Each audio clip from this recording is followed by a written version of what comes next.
Kalau kita melamar memberikan CV kita itu sebetulnya semuanya dilihat nggak sama HRD? Fotokopi segala rupa, kok nggak dipanggil-panggil? Ini juga penting juga nih buat teman-teman.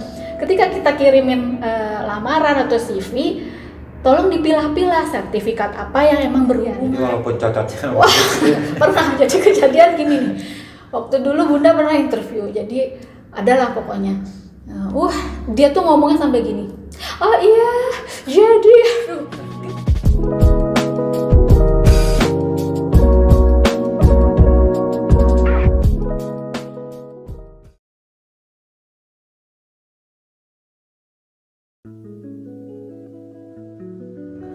Assalamualaikum teman-teman, apa kabar? Semoga semuanya dalam keadaan sehat ya.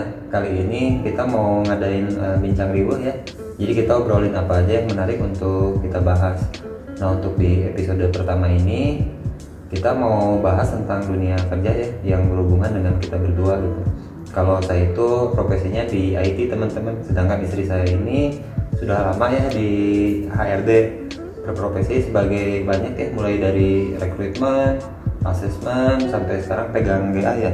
Ya. Pernah di payroll juga teman-teman, dan Bunda ini aktif juga di blog ya. Blognya banyak pengunjungnya dan sudah banyak dapat penghargaan juga. Nah, jadi kita mulai dengan bertanya aja ya ke istri saya tentang masalah-masalah HRD, terutama masalah rekrutmen ya. Jadi mungkin di antara teman-teman semua sekarang banyak yang sedang mencari pekerjaan ya. Nah, pada saat mencari pekerjaan itu kira-kira kalau kita melamar nih ya, kalau kita melamar memberikan CV kita itu sebetulnya semuanya dilihat nggak sama HRD? Nah, ini menarik. Jadi waktu itu juga sempat ada yang meme yang viral. Ada yang bilang udah ngasihin amplop coklat, terus udah gitu udah dikirim ada biaya pos, fotokopi segala rupa, kok nggak dipanggil-panggil. Nah, jadi gini nih teman-teman, sebenarnya gini, sekarang kan kita dunianya sudah berubah ya, lebih banyak ke online. Perusahaan juga sekarang lebih banyak posting iklan ke penyedia layanan kerjaan kayak Jobstreet, JobsDB, JobsID, Karir.com, nah itu banyak. Nah, saat ini saya juga mengalami kalau misalkan ketika pasang iklan, pasang lowongan pekerjaan itu ya lewat situ. Jadi otomatis hampir ya bukan hampir lagi 100%, utamanya kalau saya sebagai rekruter akan memilah ya lamaran yang masuk ke lewat kayak misalnya Jobstreet kayak gitu. Nah, terus gimana nih yang manual kayak amplop coklat? Nah, itu biasanya adalah teman-teman job seeker yang punya inisiatif tinggi dan juga yang punya siapa tahu nih dipanggil. Terus gimana mekanismenya, apa beneran nggak dilihat? Nah, jadi memang ketika misalkan teman-teman nih ngasih ngirimin amplop coklat lamaran ke perusahaan tapi tanpa tahu ada posisi yang kosongnya di perusahaan itu, ya mau nggak mau, yang pertama konsekuensinya nggak akan dipanggil, yang kedua dipanggil juga dalam peluangnya sangat kecil. Tapi kenapa nih, ada juga kan misalkan kita udah masukin lamaran di JobsDB gitu kan, begitu ada panggilan harus bawa manualnya juga, misalkan kopian hard copy-nya gitu ya. Itu kenapa sih emang dari JobsDB nggak ada yang bisa ditarik berkasnya? Sebenarnya nggak ada resume yang terkadang kalau yang muncul di Jobstreet atau JobsDB itu tidak lengkap karena kan biasanya terbatas. Misalkan Bunda punya nih pengalaman, dulunya banyak pengalaman, tapi kan di Jobstreet-nya ketika kita cantumin tuh kadang suka terbatas gitu atau enggak kesulitan buat attachment-nya. Nah, jadi sebagai rekruter kadang suka menghubungi si pelamarnya, tolong bawa yang hard copy-nya. Kenapa juga hal ini juga memudahkan istilahnya efisiensi kan. Kalau misalkan ngeprint sendiri kan lumayan tuh, ada yang kadang si lamaran tuh sampai udah bukan kayak lamaran, jadi kayak novel. Ini dia mau ngelamar atau mau apa? Nah, ini juga penting juga nih buat teman-teman. Ketika kita kirimin lamaran atau CV, tolong dipilah-pilah sertifikat apa yang emang berhubungan, yang nggak berhubungan nggak usah. Kayak misalkan sertifikat pernah ikutan lomba di RT atau apa, itu kan nggak berkaitan gitu. Ada yang kayak gitu itu kan ngapain coba tebal-tebal segini, buang-buang duit juga gitu. Nah jadi intinya silakan kirim lamaran yang berhubungan gitu, seefektif mungkin, tapi bisa menggambarkan pengalaman serta kemampuannya yang sesuai, yang related sama posisi yang dilamar, kayak gitu. Ini untuk efisiensi juga ya. Iya. Kalau di kantor ngeprint banyak-banyak, waduh, budgeting di kertas tuh lumayan teman-teman. Nah selanjutnya mungkin teman-teman banyak ya yang udah ngelamar gitu capek-capek sampai ke banyak perusahaan nih, tapi nggak dipanggil-panggil, itu kira-kira kenapa ya? Nah ini pertanyaan yang sering banget ditanya di email, pernah di Quora juga pernah di DM. Kenapa sih saya nggak dipanggil? Yang pertama, ketika kan kadang ada nih saking sudah hopeless saya menjadi job seeker. Jadi ketika ada si perusahaan yang dia incer buka lowongan, padahal di situ kan sudah ada kan deskripsi, misalkan kebutuhan di posisi tersebut itu requirement-nya lulusan apa, kemampuan apa, tapi dia coba-coba, siapa tahu. Nah, itu biasanya yang nggak dipanggil udah langsung nggak lolos administrasi. Itu yang pertama. Terus yang kedua, kadang-kadang memang hampir 100% yang tidak dipanggil secara administrasi itu ya karena tidak sesuai requirement-nya. Yang kedua, pernah mengalami mau dipanggil gimana karena dia tidak mencantumkan nomor telepon. Oh, ada juga. Ada. Sekarang kan masih bukan zamannya Sidul kan. Masih inget kan waktu dulu sinetron Sidul, anak sekolahan waktu dulu si babenya bilang, "Dul dapat panggilan kerja pakai amplop." Sekarang kan sudah tidak seperti itu. Kita sudah makin canggih. Panggilan kerja itu ada yang berupa telepon atau by SMS itu sekarang, atau juga by email. Tapi kadang email sering nggak masuk gitu, kenapa nggak tahu, karena katanya spamnya kayak gitu. Nah jadi biasanya kita efektifnya itu lebih ke telepon. Nah kenapa nggak dipanggil, ya itu ada yang dia lengkap nih alamatnya di mana, tapi ternyata case-nya itu nggak nyantumin nomor HP. Nah itu sering kejadian. Nah jadi teman-teman kalau mau dipanggil, yang pertama mungkin kalau ngelamar itu pastikan dulu lowongannya ada gitu ya. Nah, lowongannya ada. Sesuai nggak nih? Requirement-nya sesuai nggak gitu kan? Jadi kompetensi dari teman-teman semua itu udah sesuai belum dengan lowongan yang ada di perusahaan. Yang ketiga mungkin harus lengkap ya, alamat, nomor telepon. Paling penting nomor HP aja, sama email udah itu. Jadi kita bisa hubungin. Okay. Pertanyaan selanjutnya mungkin ini berhubungan dengan pengalaman saya dan kompetensi saya di IT. Seperti teman-teman sekalian tahu kan, kalau IT itu mereka kebanyakan di depan komputer gitu ya, sehingga komunikasinya itu kan kurang bagus ya, kemampuan bahasanya kurang bagus. Nah kadang ada yang skillnya tidak oke gitu, tapi dia bicaranya sangat pandai gitu. Dan pernah nggak ada kejadian gitu ya, dia sebenarnya kompetensinya kurang bagus gitu ya, cuman dia karena pandai bicara gitu bisa menarik buat HRD gitu. Dan ternyata setelah dipekerjakan itu tidak bisa apa-apa. Pernah nggak kejadian seperti itu? Enggak sih, kan jadi gini, kenapa fungsinya rekrutmen itu ada yang misalkan teman-teman dipanggil untuk psikotes, interview. Nah sebenarnya dua hal ini adalah untuk menjaring jangan sampai kita false hire kayak tadi, kesalahan dalam meng-hire. Kok kenapa ya ketika interview waduh komunikasinya bagus, tapi justru dari psikotes dan interview kita ngegali bener nggak sih dia kompeten sama yang requirement yang kita sedang cari gitu ya, di posisi yang kita cari. Nah biasanya yang kayak gini tuh emang udah ketahuan ketika interview tuh kan, misalkan pernah kejadian. Jadi walaupun cocoknya pernah jadi kejadian gini nih. Waktu dulu Bunda pernah interview, jadi adalah pokoknya dia tuh ngomongnya sampai gini. Oh iya, jadi geli banget dengerin juga kan kalau yang kayak gitu. Cuman bagi rekruter ya, pasti semua orang bisa menilai lah. Mungkin dari hasil tesnya bagus, tapi kan saat interview tuh nggak cuma ngegali misalkan Bapak pengalamannya di mana aja sih misalnya, nggak gitu, tapi kita ada ngegali sampai ketemu, oh ya nggak ketemu nih kompetensi yang kita cari. Misal kompetensi di IT kan harus analisanya bagus. Nah, berarti sebisa mungkin kan si rekruternya bertanya hingga tahu, oh ini si bapak ini bagus nih analisanya. Jadi nggak cuman kemampuan komunikasinya, tapi kan memang kadang-kadang ada orang yang susah, kayak suami saya itu susah, dia susah mengungkapkan sebenarnya ide di otaknya tuh ada gitu ya.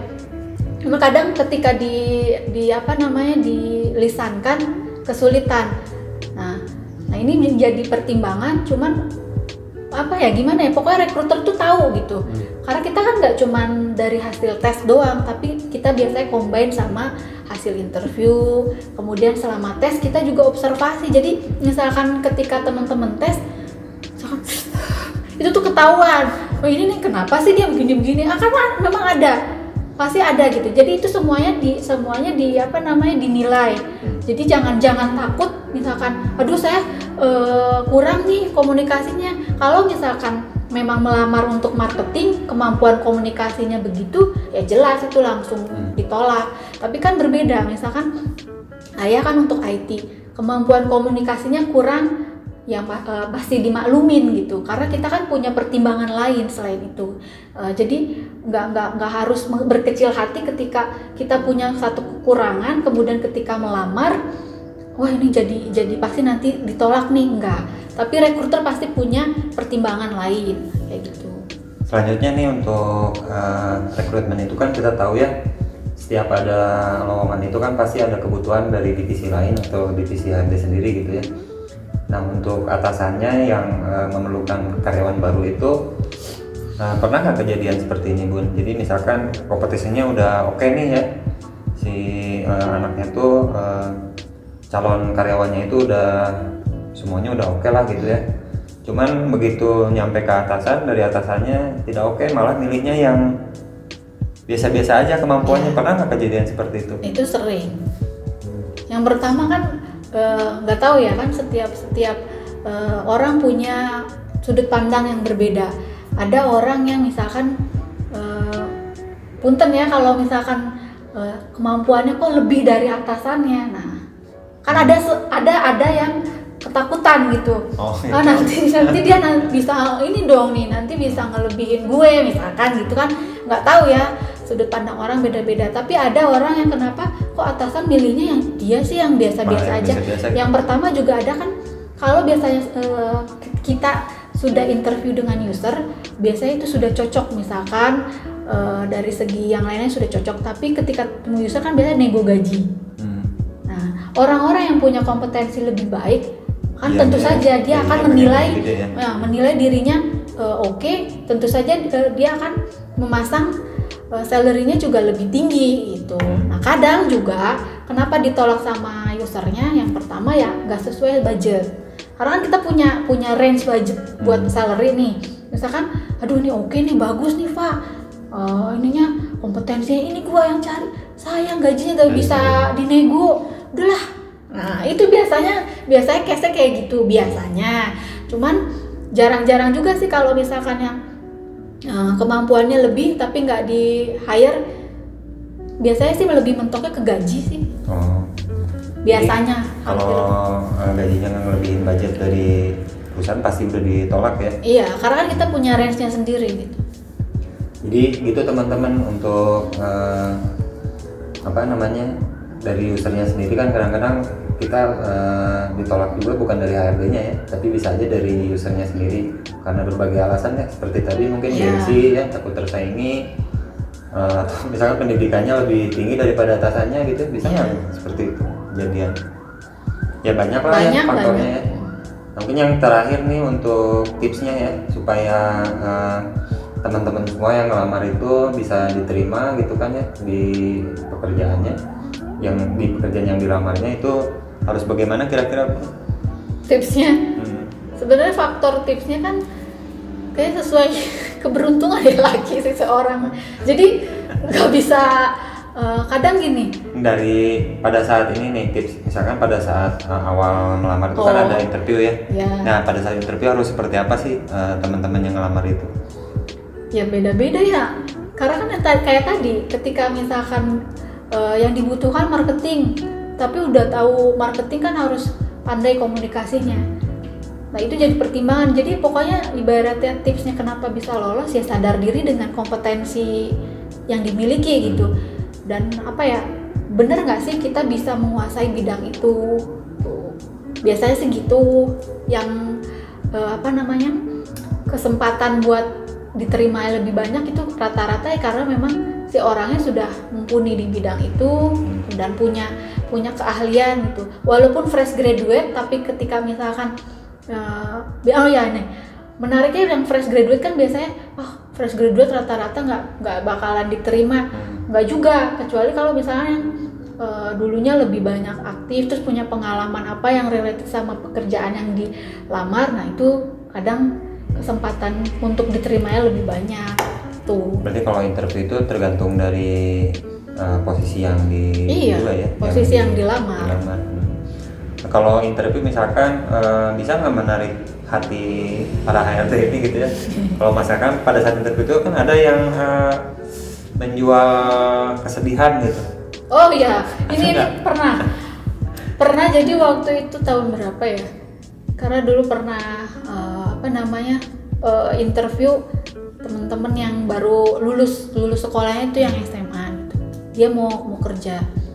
Kan ditanya, kok nggak mau lanjut pendidikan? Kenapa lebih milih bekerja? Terus dia, wah itu langsung berurai air mata. Pokoknya memang orang itu yang gigi dia tuh pengen bagian orang tuanya, nggak mau nyusahin. Nah kayak gitu kan, case kayak gitu sebenarnya kan bisa dilihat juga kan, dari situ dia punya kemauan kerja keras, pasti anaknya nggak neko-neko nih kalau diterima gitu. Jadi kelihatan lah kemauan niat kerjanya itu lebih baik. Nah, itu diterima nggak? Diterima. Diterima. Ada case satu lagi. Ada ya contohnya nih, case satu lagi. Dia nangis sampai bengong loh.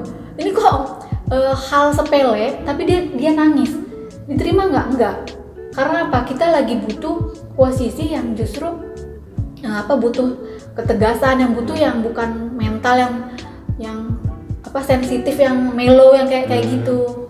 Pernah sih kayak gitu, tapi justru nggak ibaratnya nggak mengetuk langsung misalkan HRD, wah dia nangis nih langsung diterima, enggak. Cuman kita lihat lagi, case-nya si orang ini kan untuk posisi ini, masa sih misalkan nih posisi untuk seorang supervisor atau security misalnya. Ya masa iya nangis gebugin malingnya dia nanti gimana gitu. Jadi intinya ya disesuaikan lagi sama posisinya gitu. Terus kemampuan kita buat ngelihat, nggak cocok nih misalkan.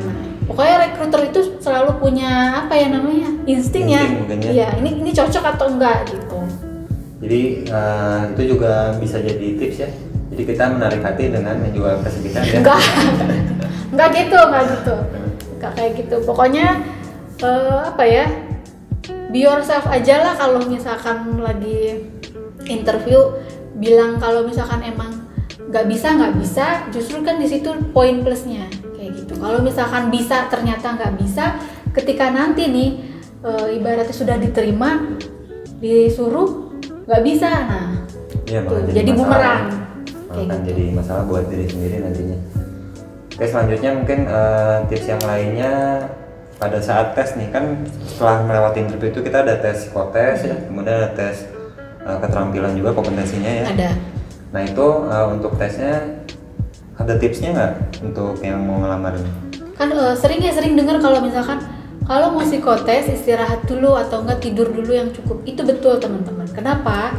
Karena kejadian baru seminggu yang lalu berani ngetes, dia nggak tidur semalaman. Apa yang terjadi? Ketika tes dia tidur begini ngerjainnya. Maksimal nggak?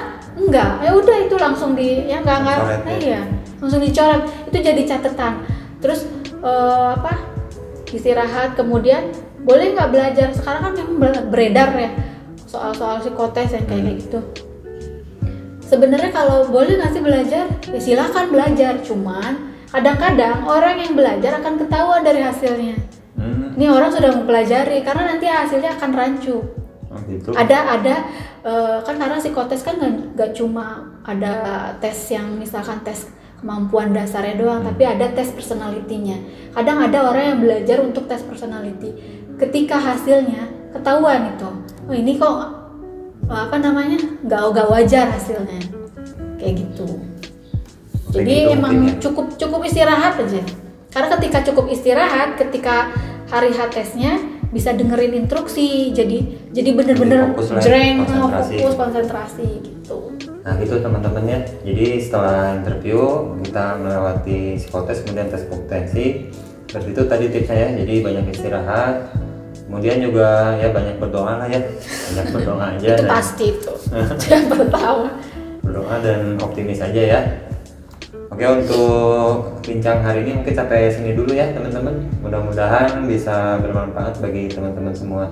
Kalau teman-teman merasa channel ini bisa memberikan manfaat pada teman-teman, bisa teman-teman subscribe ya. Terima kasih teman-teman sudah menonton. Sampai jumpa lagi di bincang berikutnya ya. Assalamualaikum warahmatullahi wabarakatuh.